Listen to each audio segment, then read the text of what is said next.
been a resident of Maryland for about 2 decades, maybe a little longer. Raised my children here. I'm a single parent. I like to tell people, they ask me if I went to the University of Maryland. I said I didn't, but my money did. My son went to the 6-year plan for undergrad. But like Remy, my son is in medical school. And my son was an EMT at Savage Firehouse, was a volunteer firefighter, delivered a child with a hook and ladder truck. And I've been sitting here thinking today, I prepared remarks, but I've been sitting here thinking about how many of us have children. This bill is not just about providing protections for us as individuals. It's about providing protections for our families. You send children homeless when you send transgender people homeless. When people get fired, not because of their performance, but because of a medical condition. And I say medical condition because that's what the AMA calls it. We take medications. There are surgeries. There are medical treatments for the condition that we have. This is not somebody just putting on a dress. This is a medical condition. And people are being allowed to fire people because of medical conditions. That's a really important thing that has not been stressed. You've heard about the crime, you've heard about the murder. I've held candles in my hands for people that have died because of discrimination, because of hate crimes. You know what that's like to hold a candle because somebody's getting killed for having the same medical condition you have? Can you imagine that? Yeah. I work for a really great employer. I work for Arlington County, Virginia. And when I came out, I got stacks of emails this high, all in support of me. I got 0 saying that I was doing the wrong thing.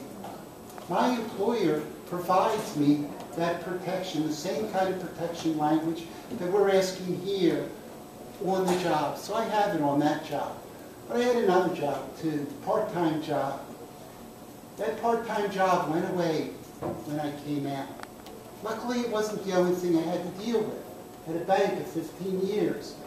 I have excellent credit, 3% debt-to-credit ratio. I needed some medical treatment. And I went to my bank of 15 years and said, you know what, I need a loan. I needed a loan, not because I don't make good money, I make over 6 figures, but because I spent my money putting my son through Maryland, paying for the support of my children. And I have 3. And so I needed this loan to go get this medical treatment because my insurance doesn't cover everything, just like everybody else's. You know, you got to pay your deductible and all these other things. My bank didn't give it to me. They'd have given it to me before I was transgendered. I have 3 excellent credit ratings. Not a blemish on them.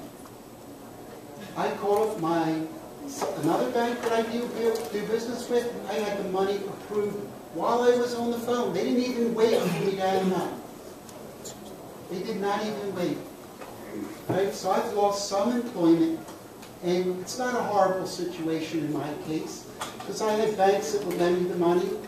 I have great credit. Other people would take that part. But I know of people who don't have that situation.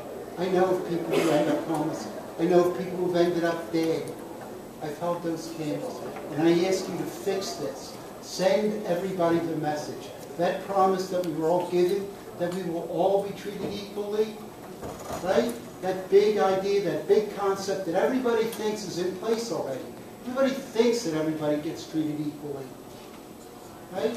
Let's send the message that that is true. We will treat everybody equally, and those with this medical condition will be treated the same. Thank you.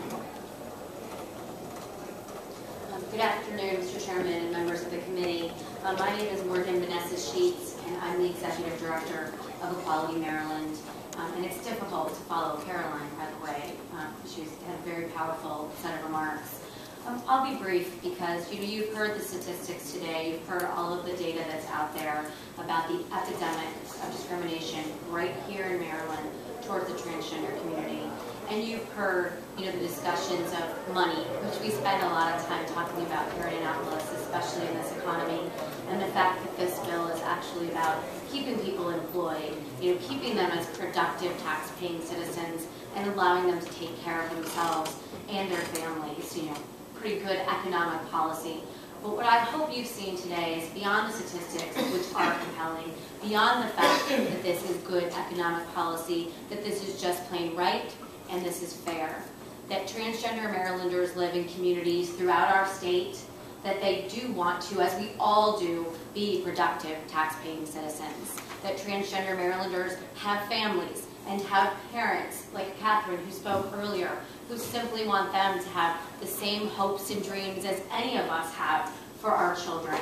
That transgender Marylanders are people of faith, and that at the end of the day, they are far more similar to all of us than they are different.